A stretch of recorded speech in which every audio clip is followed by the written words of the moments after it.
Dando sequência aos nossos vídeos sobre Isaías nos Evangelhos, a gente já tem o primeiro falando sobre uma geral, a influência ampla de Isaías no Novo Testamento. Se você não assistiu, assista lá o primeiro vídeo. Nós vamos falar um pouquinho mais sobre essa caminhada de Isaías, especialmente com Mateus.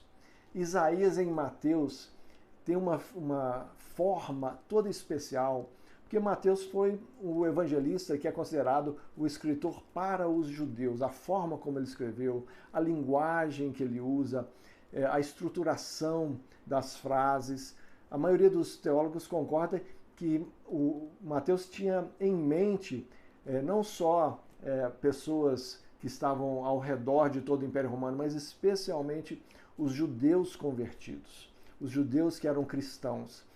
E não é de se estranhar que ele usaria o Antigo Testamento para uma audiência que conhecia muito bem o Antigo Testamento.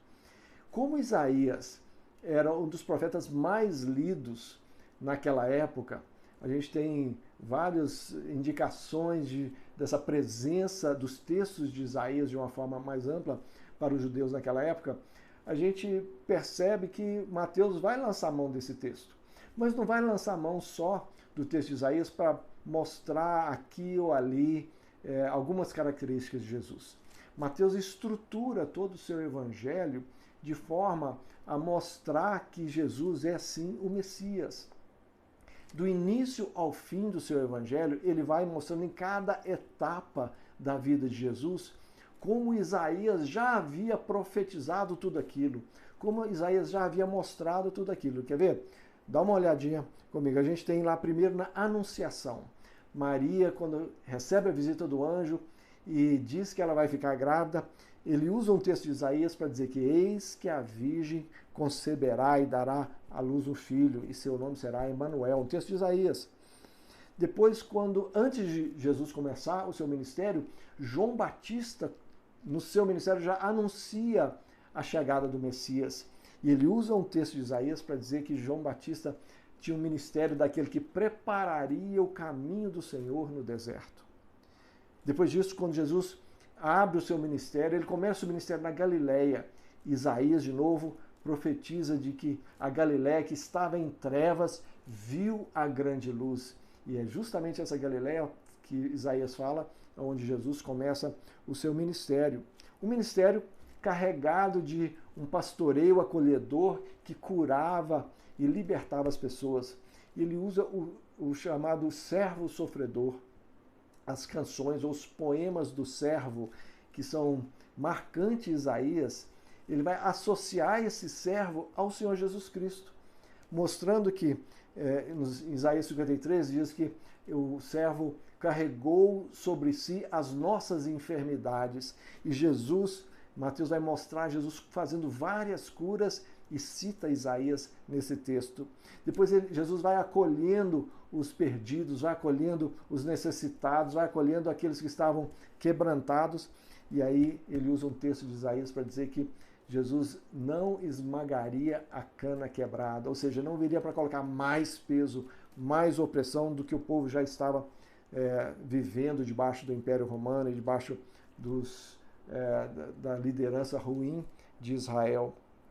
E essa liderança ruim, depois ele vai confrontar, ele vai dizer para essa liderança incrédula, os sacerdotes, os fariseus que estavam rejeitando Jesus, ele vai usar e explicar por que as pessoas estão rejeitando um cara fantástico como Jesus, um cara único como Jesus.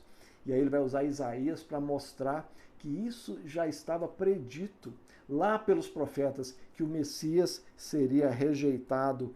As pessoas ouviriam, mas não o acolheriam, não o entenderiam. E depois Jesus confronta esses mesmos fariseus e sacerdotes, dizendo, olha, vocês dão mais bola para preceitos de homens do que os preceitos de Deus. E aí ele vai usar de novo um texto de Isaías. E aí na reta final, quando ele entra em Jerusalém para o confronto final com as autoridades e depois ser preso, julgado, crucificado e ressuscitar, ele também vai usar dois textos de Isaías. O primeiro, a entrada triunfal. Quando ele entra montado sobre um jumento, ali ele vai usar dois textos bíblicos e um deles é um texto de Isaías para falar sobre essa entrada triunfal. E depois, ao confrontar os sacerdotes lá dentro do templo, antes de ser preso, Jesus vai usar um texto também de Isaías e dizer, olha, vocês transformaram essa casa num covil de ladrões. Isso aqui era para ser a casa de oração para todos os povos, mas vocês transformaram num covil de ladrões. Então, é muito marcante a forma como Mateus usa do início ao fim cada um desses textos para mostrar que Jesus não é simplesmente uma pessoa legal, um mestre, um rabino, uma pessoa iluminada que chegou para ajudar as pessoas. Não, ele é o Messias de Israel e das nações, predito lá por Isaías e por tantos outros profetas, e ele vai mostrando que esse é o nosso Jesus. Então ele está dizendo para os seus leitores, podem crer nele, porque é ele que nós aguardávamos. E é o mesmo Jesus que nós aguardamos retornar, porque o Jesus que veio disse que vai voltar e nós continuamos o aguardando. Se você quiser entrar em cada um desses textos e ver com mais detalhes cada um desses textos, eu trato cada um deles com mais detalhes lá no livro. Jesus te abençoe, um grande abraço.